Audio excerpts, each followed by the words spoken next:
Está no ar o nosso programa Espaço Cidadão, chegando em todo lugar onde tiver internet, pelo nosso canal no YouTube, Robson Carvalho. Pode nos achar também pelo Robson Cidadão e faz a sua inscrição. E ainda chegando aos estados do Rio Grande do Norte, Alagoas e Maranhão, através da Band. No programa de hoje, vamos conversar com o Damião Hernani. Ele é chefe regional do IBGE Rio Grande do Norte. Com ele, vamos falar a respeito do que é o próprio IBGE. Será que o IBGE serve só para fazer o censo? E qual é a importância do próprio censo? Quais são os outros tipos, né? Existem diversos tipos de outras pesquisas importantíssimas para quem atua na iniciativa privada, como na gestão pública, ter acesso a esses dados. Pesquisas feitas pelo IBGE, nós vamos conhecer aqui, né, como mapa da fome, economia dos municípios, o PIB dos municípios, não só Rio Grande do Norte, mas em todo o Nordeste.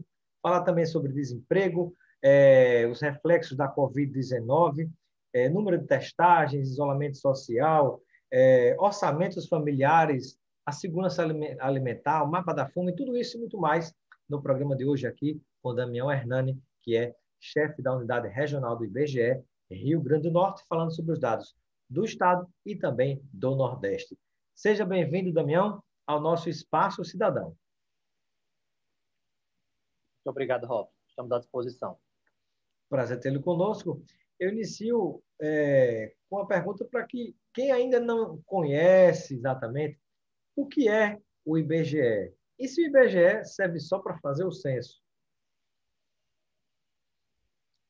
Excelente. O IBGE é uma instituição de 84 anos, com o nome IBGE, mas, na verdade, nós começamos, inclusive, na época do Império. Mas, com o nome IBGE, nós somos da década de 30, fomos pensados, e o nosso patrono é Teixeira de Freitas, um entusiasta da época, um grande estudioso, principalmente na área da educação, e aí estamos, desde então, realizando os censos, que é a pesquisa mais conhecida de todos, né? O IBGE realiza o censo a cada 10 anos, a gente já só teve 2 vezes, de 1940 para cá, que não realizou o censo. Foi em 91, devido ao governo Collor, né? Uma alteração do governo Collor, houve esse problema, e agora, em 2020, devido à questão da pandemia, e vamos realizar o censo em 2021.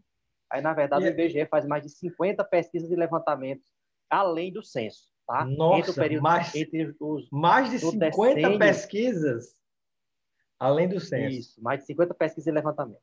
Tá? Nossa, então, ao longo de 10 anos, entre um censo e outro, a gente está trabalhando sistematicamente. PNAD contínua, POF, PNS, PENS, são várias siglas, mas a gente pode explorar elas. A gente vai desde... Nós já vamos explicar o que são essas pesquisas aqui, mas antes disso, eu pediria que você falasse um pouquinho para quem está nos acompanhando. Por que o IBGE e o próprio censo foram criados, né? No Império ainda, né? Que necessidade existia que gerou a criação desse instituto, que hoje é o IBGE? Não sei como se chamava antes na época do Império, né? Não sei se você vai lembrar aí de memória. Era uma diretoria, na verdade. Nós éramos uma diretoria à época, e com o nome Instituto Brasileiro de Geografia e Estatística, nós fomos criados no finalzinho da década de 30. Na verdade, assim, a questão da contagem da população, ela está muito relacionada ao nome estatística, né? Estatística vem de medir o Estado, e isso começa muito antes do que o Império aqui no Brasil, obviamente. Ele começa lá em Roma, as estatísticas de registro civil, muito marcado na Bíblia com a questão dos nascimentos, né? Cristo, inclusive, Jesus Cristo migrou de um lugar para outro, fugindo do recenseamento. Então, isso de contar a população vem de muito antes. Que coisa interessante, né? Tanto se fala na igreja e tudo, na Bíblia se fala tanto disso, eu nunca tinha me tocado disso. Então, já existiu o recenseamento desde aquele tempo, né? Quando mandaram contar as crianças, e o que tivesse de criança mandaram matar tudinho para tentar encontrar Jesus e matar também, né? Mas olha só. Por aí. Então, acompanha o crescimento da história da humanidade, né? Impressionante. E é muito marcado no Império Romano, porque, assim, para qual é a função não se chamava estatística, obviamente, porque o nome estatística veio a ser estabelecido muito tempo depois, mas, na verdade, assim, para que se media o Estado? Para saber exatamente a necessidade do poderio bélico e de exército que se precisava para dominar, e também do ponto de vista de alimentação. Eram os 2 grandes propósitos que se tinham para mensurar nessa outra época. Já em Roma, inclusive, né, que se pensava na quantidade de armazenamento de comida, de pães, né, de dos nutrientes necessários, né, para aquela população, né, porque tudo quem cuidava era os governantes da época, né? Então você tem que O saber próprio abastecimento de água em Roma, né, os aquedutos de Roma são famosos, foram planejados justamente de acordo com o porte populacional. Que bacana, rapaz. E aí eu pergunto, peço que você possa explicar para a gente, né? Hoje o censo no Brasil já completa quantos anos? A gente tem censos de forma sistemática a cada 10 anos, desde 1940. A gente teve algumas falhas, né, de realização antes de 1930, em decorrência do Estado Novo, de algumas dificuldades, mas a gente tem, desde 1940, essa sistemática de censos ocorrendo a cada 10 anos de forma muito efetiva. Muito bem. Outra coisa que eu lhe pergunto, Damião, você falou que são mais de 50 tipos de pesquisa, né, além do censo e levantamentos também. Você pode citar alguns deles, né, além das siglas, o que é que significa e qual é a importância de cada um desses levantamentos? Depois, nós escolhemos alguns aqui para a gente aprofundar e detalhar bastante para quem está nos assistindo nesse momento. Perfeito. Eu vou dividir em algumas áreas porque fica muito mais fácil entender. O IBGE ele tem as pesquisas chamadas domiciliares, que nós vamos na casa das pessoas. É o exemplo da PNAD contínua que se divulga todo mês, da POF, que é orçamentos familiares, que a gente faz a cada 5, 10 anos, da Pesquisa Nacional de Saúde, que nós fizemos agora em 2017, 2018. Então, são as domiciliares. A gente também tem as pesquisas por empresas, e a gente tem um volume grande, desde o índice de preço ao consumidor, né, ao produtor. É o que se chama IPCA. IPCA nós não temos no Rio Grande do Norte, mas temos no IBGE. No Rio Grande do Norte a gente tem preço ao produtor. A gente tem o SINAP, que norteia todas as decisões do TCU e da Caixa Econômica no financiamento imobiliário. A gente tem as pesquisas de indústria, comércio e serviços, que a gente coleta todo mês e uma vez no ano, anualmente. Então, esse é o segundo bloco de pesquisa. E a gente tem as chamadas pesquisas sociais ou institucionais, que a gente vai no cartório, a gente vai na prefeitura, a gente vai no governo do estado. Agora mesmo a gente está concluindo a MUNIC, que é a pesquisa de informações básicas municipais que nós fazemos todo ano. Não ia ser feita esse ano por causa do censo, mas o IBGE, num salto de adaptação, conseguiu fazer. Nós estamos hoje concluindo 84%, 85%, apesar do ano eleitoral das prefeituras municipais. E a gente tem a área de geociências, né, que ela faz todo o mapeamento, cadastramento de imóveis, toda a questão da região da influência das cidades, a gente divulgou agora recentemente. A gente sabe, com essa pesquisa chamada REGIC... É a REGIC, né? Isso. Aí eu Onde estudei, é que as pessoas eu estudei no doutorado, numa disciplina de doutorado em gestão pública na UFRN com a professora Maria do Livramento. Aprendi o que é REGIC.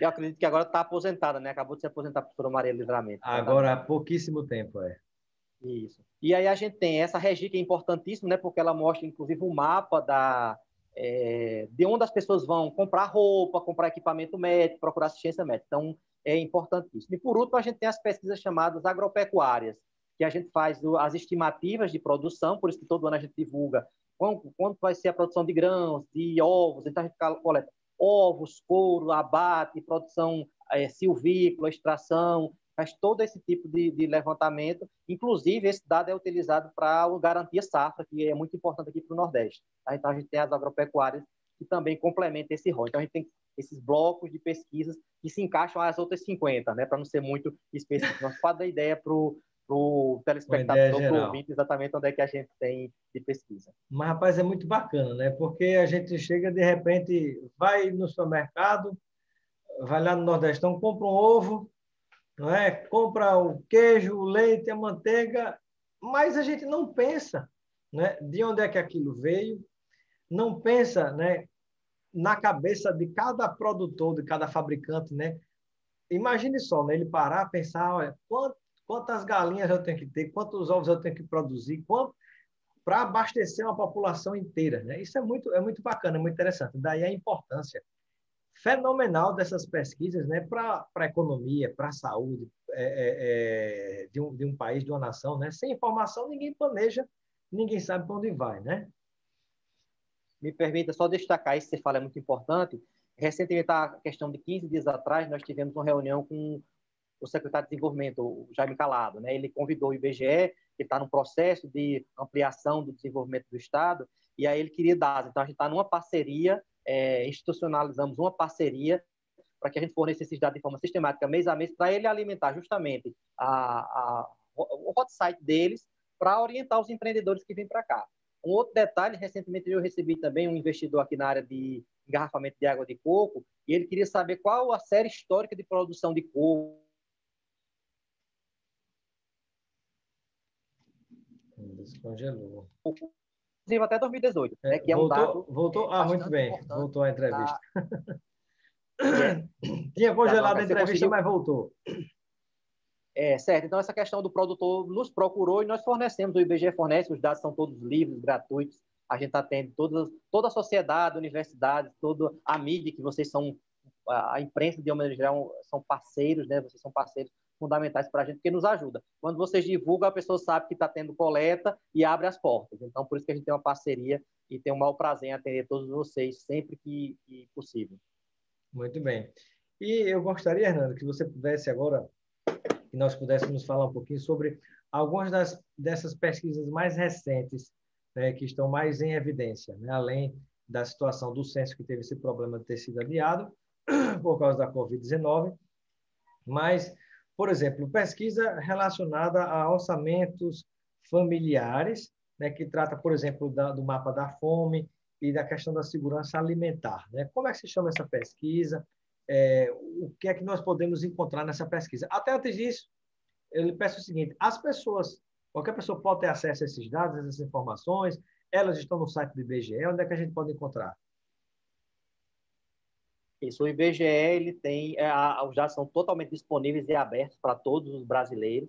Em cada unidade da federação, inclusive aqui no Rio Grande do Norte, a gente tem uma supervisão chamada Supervisão de Disseminação de Informação. A gente tem aqui o Flávio e o Marcelo, né, que ele foi contratado por censo, e eles atendem sempre que necessário, sempre que as pessoas vêm. Hoje nós estamos em trabalho remoto, mas mesmo assim a gente atende de forma virtual, porque tudo está já em sistemas e plataformas, a gente consegue entender. Então, os dados são livres, e mesmo aqueles professores pesquisadores, o curioso que quer um dado mais específico, ele pode nos procurar, não está disponível no Sidra, que é a nossa plataforma, mas ele pode nos pedir uma tabulação especial e a gente, se for possível, né, porque na verdade o IBGE não identifica ninguém, todos os dados do IBGE são desidentificados para qualquer questão do sigilo e confidencialidade.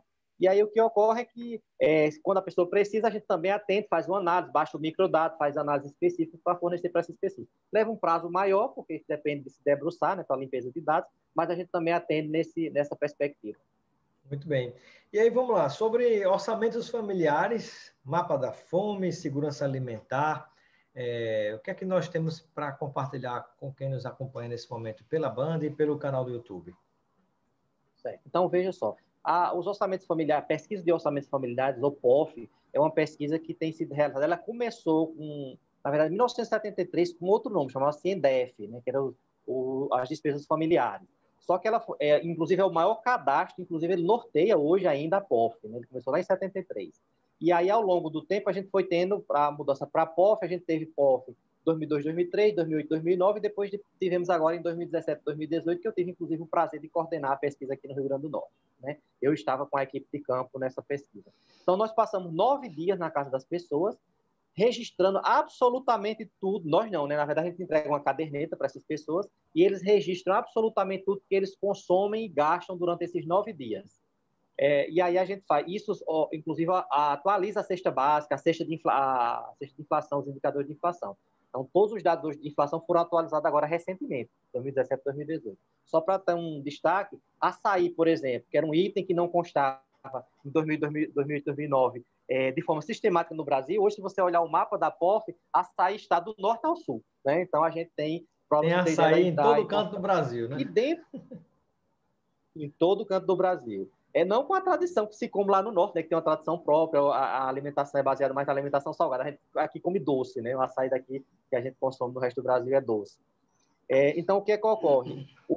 Dentro dessa pesquisa, a gente tem um questionário específico que trata da segurança alimentar, que é uma escala brasileira de segurança alimentar, BIA, né, que foi criada pelo pessoal da alimentação e nutrição, né? E aí são 14 itens que estão inseridos nesse questionário e a gente pergunta lá se houve fome vivida mesmo. A gente pergunta para as pessoas menores de 14 anos, menores de 18 anos, maiores de 60 anos. Então, é feito um indicador sintético disso e a gente mostra exatamente onde tem. A gente vai ter insegurança alimentar grave, insegurança alimentar moderada, leve e segurança, né? Que o item ótimo é a chamada segurança alimentar.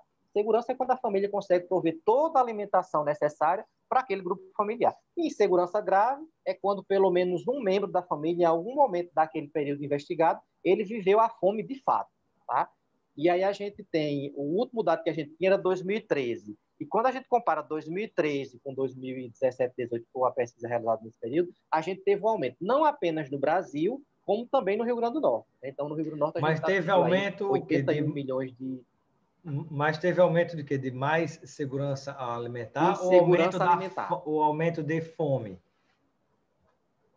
É insegurança alimentar grave, que é Insegurança, a fome, certo. né? Se a gente for facilitar o conhecimento, é a fome viva, insegurança alimentar. E aí a gente tem aí 81 mil lares potiguares que viveram isso nesse período 2017, 2018.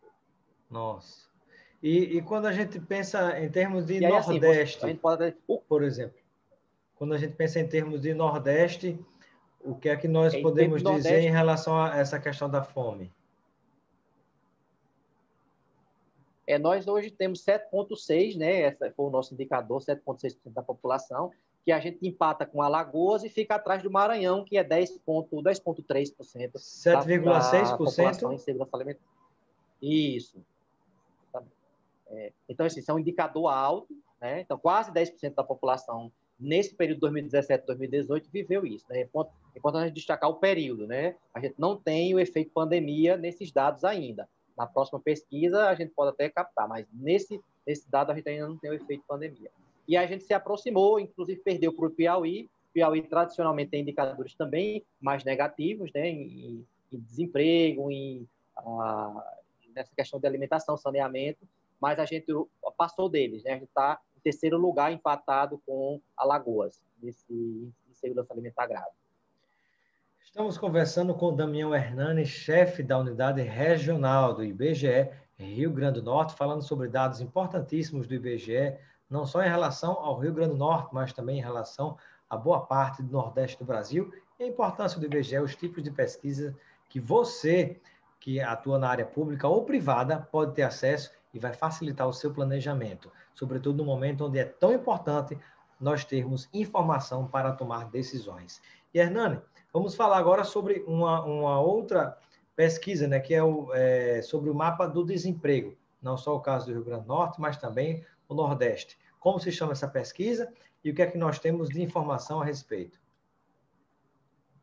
Na verdade, a gente tem duas pesquisas que dá a questão da desocupação, né? A gente tem a PNAD contínua, que ela ocorre desde 2011, né? No finalzinho de 2011 ela começou de forma experimental, em 2012 a gente já tem dado dessa série histórica até agora. A gente trabalha com a questão da desocupação. Importante até destacar que, para quem nos assiste, que tem uma pequena diferença em relação à questão dos dados do CAGED, né? Que é os dados que são divulgados também sobre a questão de geração de emprego, mas o CAGED ele trata especificamente de carteira de trabalho assinada, né? Então, quando a gente trabalha com o dado do CAGED, ele mostra as pessoas que tiveram registro em carteira. O dado do IBGE, que trata de desocupação, a gente também pergunta às pessoas se elas tinham carteira de trabalho assinada, mas a gente também pergunta se elas trabalharam como empreendedor, como conta própria, como empregado doméstico. Então, a gente tem o nosso leque de perguntas é bem maior e a gente justamente faz essa análise da desocupação da população em condição de trabalhar. Tá? Então, especificamente a PNAD contínua tem essa série histórica de 2012 até agora, né? A gente continua coletando os dados por telefone,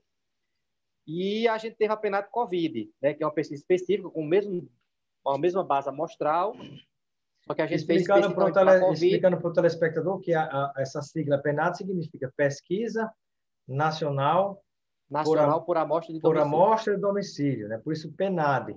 Então, existe a PNAD contínua, que é uma pesquisa continuamente que é feita sobre diversos outros aspectos, levantando informações diversas, que faz parte do planejamento do país, inclusive. E teve essa especial agora, que foi a PNAD Covid, não é isso? Covid, isso. O que é que nós temos Ela se de encaixa tão importante nessa pesquisa que a gente já pode compartilhar? Na pesquisa, a gente, além de coletar trabalho e rendimento, né, que foi uma forma de manter as estatísticas nessa área, principalmente em relação ao efeito da pandemia, a gente tem a questão da testagem, da questão do isolamento, da dependência do auxílio emergencial, entre outros aspectos, né, para ser mais didático e mostrar os grandes blocos que a gente tem. Tá? Do ponto de vista de desocupação, os dados, apesar da gente não poder comparar a PNAD contínua com a PNAD Covid, né, porque a PNAD contínua são painéis móveis, a gente muda os domicílios a cada trimestre. No caso da PNAD Covid, não, foi o mesmo painel de domicílios que começou lá em março e terminou agora em dezembro. Então, a PNAD Covid já encerrou, a gente não tem mais coleta de PNAD Covid, só está divulgando os dados ainda residuais. Então, essa é a diferença. Mas os dados são muito semelhantes. Então, se você tem uma ideia, agora, no trimestre que terminou em agosto, a gente teve na PNAD contínua uma desocupação de 16% aqui no estado. Enquanto na PNAD Covid, agora no último, No caso, desemprego de 16%. É isso, desocupação, 16,8% na PNAD Covid. Então, os dados são muito parecidos, né? A gente segue essa validação de dados muito próxima, mas a gente não pode comparar. Só estou dando a e com relação ao Nordeste? Exatamente como funciona. E com relação ao Nordeste? O Estado, ele não fica nos piores, né, indicadores. A gente continua sendo Maranhão, Piauí, Alagoas, eventualmente Sergipe entra junto na frente do Rio Grande do Norte, mas a gente está sempre naquele bloco perto de Paraíba, Pernambuco, e Bahia. Então, a gente está mais a gente tem mantido esse perfil próximo dele. No Nordeste, de uma maneira geral, o pior desempenho, né? Então, o pior desempenho de desocupação no Brasil como um todo é sempre o Nordeste. Os piores indicadores realmente são os daqui. Nossa. E quando a gente fala sobre uma outra área importante, né, que quando se fala nessa PNAD Covid, essa pesquisa nacional de amostra por domicílio em relação à Covid, o que é que nós temos de informação em relação a isolamento social e a testagem, né? Qual foi a região mais testada e a região menos testada do Brasil? Qual foi a região onde existe mais isolamento, onde existe menos isolamento social no Brasil ou no Nordeste também?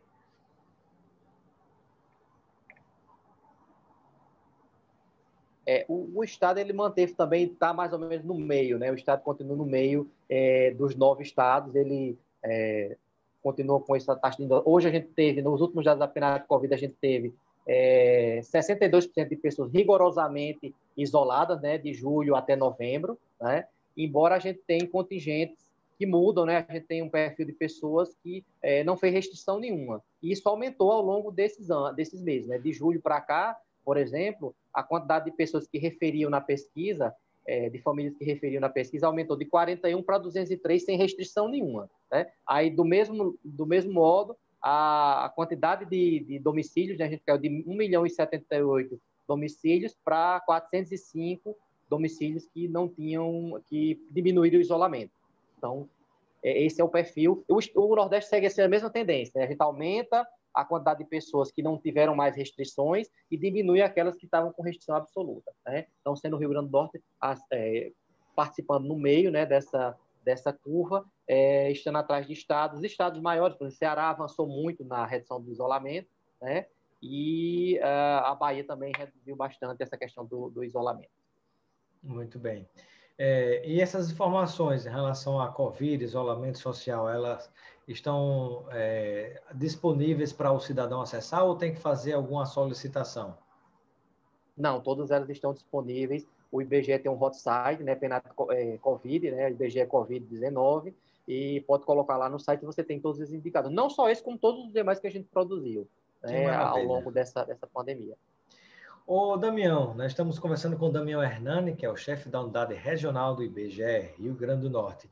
E quando a gente fala sobre testagem, quais os estados que mais testaram, quais os estados que menos testaram, que submeteram esse exame para averiguar a situação em relação à Covid? A gente tem, né, aqui no caso do Rio Grande do Norte, 13% da população realizou algum teste. Lembrando sempre que a gente não pegava o diagnóstico desse teste, a gente só perguntava se foi realizado e especificava. E se testou. E qual era o tipo de teste? Particulares, foram testes particulares ou pagos pelo governo? Porque, infelizmente, com esse governo federal que nós temos, né, a primeira medida quando o mundo começou a vivenciar a Covid-19 deveria ter sido a testagem em massa da população para, a partir daí, se desenvolver as políticas públicas de combate à Covid, mas isso até hoje não aconteceu e me parece que grande parte da população que testou foi porque tinha muito dinheiro, porque é caro o teste, e foi para a rede privada. A gente não, na pergunta do teste especificamente, a gente não fez a pergunta, não desagregou a pergunta se era privado ou particular. Mas a busca do serviço, qualquer serviço de saúde, para qualquer tipo de atividade, ou diagnóstico ou consulta, o SUS ganhou, assim, fortemente, né? Mostrando claramente a importância de você ter um sistema único de saúde, porque, né, que você não tem condições no dia de dar uma população que a gente tem aí 25% de desalentados, 25% de pessoas que dependem de transferências federais no Estado, não tem condições de desembolsar R$300, né? Muita gente vive abaixo da linha de pobreza aqui no Estado, desembolsar R$300 para fazer um teste desses mais seguros, né? Então, a gente teve aqui até outubro 11,8% fazendo o teste, né? A gente está atrás aí da Bahia com 13, Paraíba com 13, e só o Piauí e Sergipe tiveram indicadores melhores, né? O Piauí fez quase 21% de teste na população e Sergipe fez 14,7%. Então, são os dois estados que se destacam aí então o Rio Grande do Norte está aí no meio, né? Desse perfil. Mas em todo o Nordeste, em todo o Brasil, a busca por serviço de saúde sempre foi vinculada ao Sistema Único de Saúde. A absoluta maioria deles.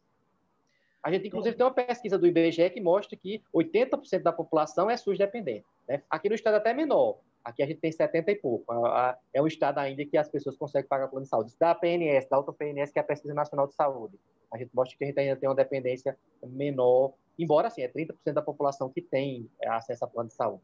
70% não tem. É o SUS. Uma outra informação que você pode compartilhar com o nosso telespectador e internauta, Damião, do IBGE, é a respeito da situação da economia dos municípios. O PIB dos municípios no Rio Grande do Norte, a comparação do Rio Grande do Norte com outros estados do Nordeste. Quais são os dados que você tem disponível que a gente já pode adiantar agora? Quem quiser mais detalhes, né? Claro que são muitas informações que a gente está compartilhando aqui, mas estamos dando os caminhos para que você que nos acompanha possa acessar o IBGE e ter a possibilidade de encontrar todos esses dados que você precisa. Então, em relação a esses dados de PIB então, e economia PIB, dos municípios... né, que é um indicador agregado da produção. Sim. Em relação à questão do PIB, né, que é um indicador sintético da riqueza produzida nos municípios, o IBGE, na verdade, a produção é em parceria com o IDEMA, né, então quem organiza tudo isso aí é o Instituto de Desenvolvimento Sustentável e Meio Ambiente do Rio Grande do Norte, né, o IDEMA, e eles têm a precedência, inclusive, de divulgar esses dados e nós participamos da divulgação de forma colaborativa, né, porque eles consolidam esses dados.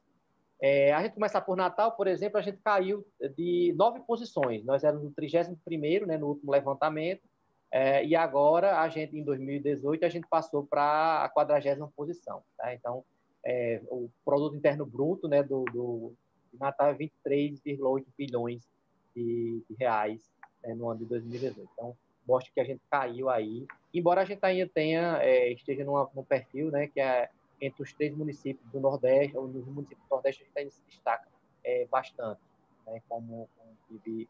Mas é um dado alarmante, né? Essa queda no PIB da cidade do Natal, né?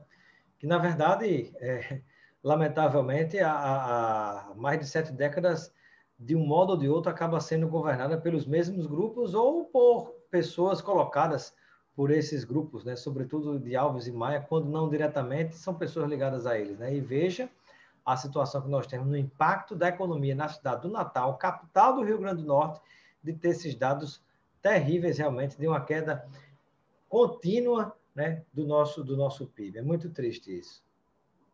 Se você for observar, vamos pegar nossa vizinha aqui. Claro que, só para você ter uma ideia, Fortaleza tem, na capital, a população que nós temos no estado todo, né? 3 milhões e 500 mil. Mas se você pegar Fortaleza, o PIB de Fortaleza, né, do ano 2018, foi de 67 milhões. É quase 3 vezes, 2 vezes e alguma coisa, o do Rio Grande do Norte. Salvador tem 63 milhões, inclusive Fortaleza desbanca Salvador, né? Salvador era a capital que é maior no último levantamento. Recife passa a ser terceiro com 52, e aí São Luís, é o destaque, né? São Luís, mesmo com piores indicadores, ele conseguiu ainda superar a capital, com 33 bilhões de reais de PIB. Impressionante. Estão à frente da capital Potiguar. Sem dúvida. Damião, você como chefe da unidade regional do IBGE do Rio Grande do Norte, né, que tem acesso a todas essas pesquisas, não só no estado, mas no Nordeste, no Brasil, que outra informação você poderia, né, já caminhando para finalizar, você poderia compartilhar com os nossos telespectadores a respeito da importância do IBGE?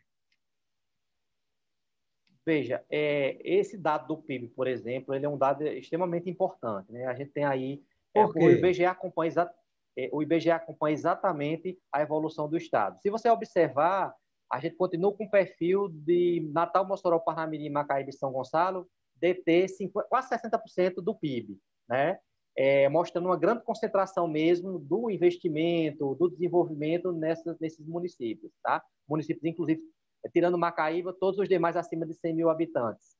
Então, a gente tem, isso considerando o censo de 2010.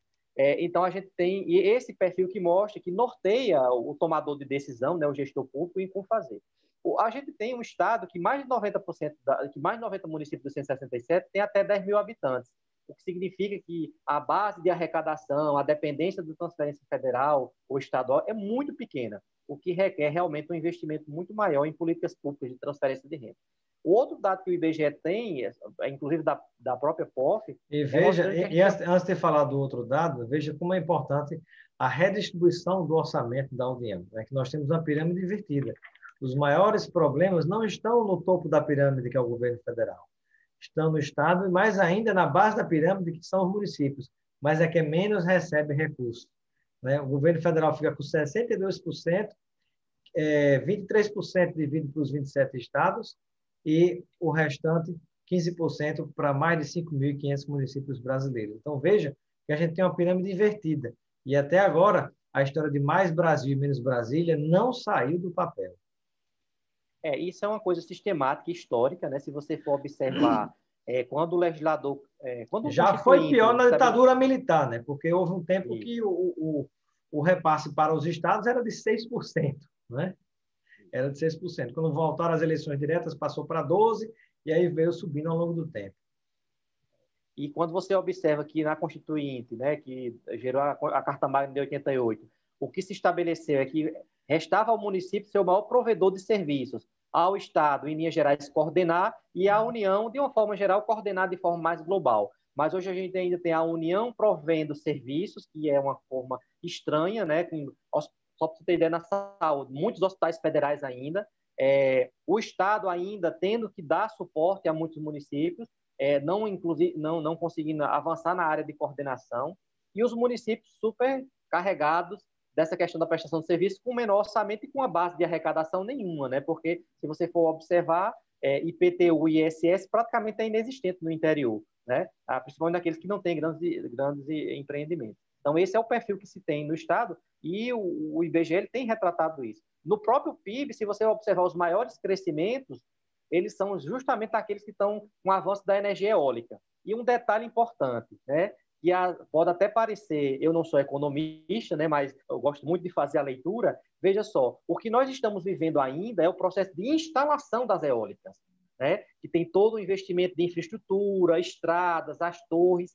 Mas se você for observar, não há previsão na legislação da energia eólica de royalties, como existia no petróleo, né? Exatamente. Na verdade, é só o repasse do ICMS. E ainda que boa parte desses royalties fique para o Estado produtor, que até hoje isso não foi corrigido em relação ao petróleo, né? Ainda no governo da ex-presidente Dilma Rousseff, se tentou fazer isso, inclusive de recursos do pré-sal que se tentou direcionar dessa forma, com a forma de distribuição para a saúde e para a educação, e uma parte maior para os municípios produtores, do pré-sal distribuindo igualmente, né? E dos produtores que recebessem um percentual mais justo, porque quem recebe mais é o Estado consumidor que se acredita do ICMS, e a mesma coisa acontece com as energias eólicas, né? Depois que instala, gera um bocado de emprego naquela hora ali, só fica o vento.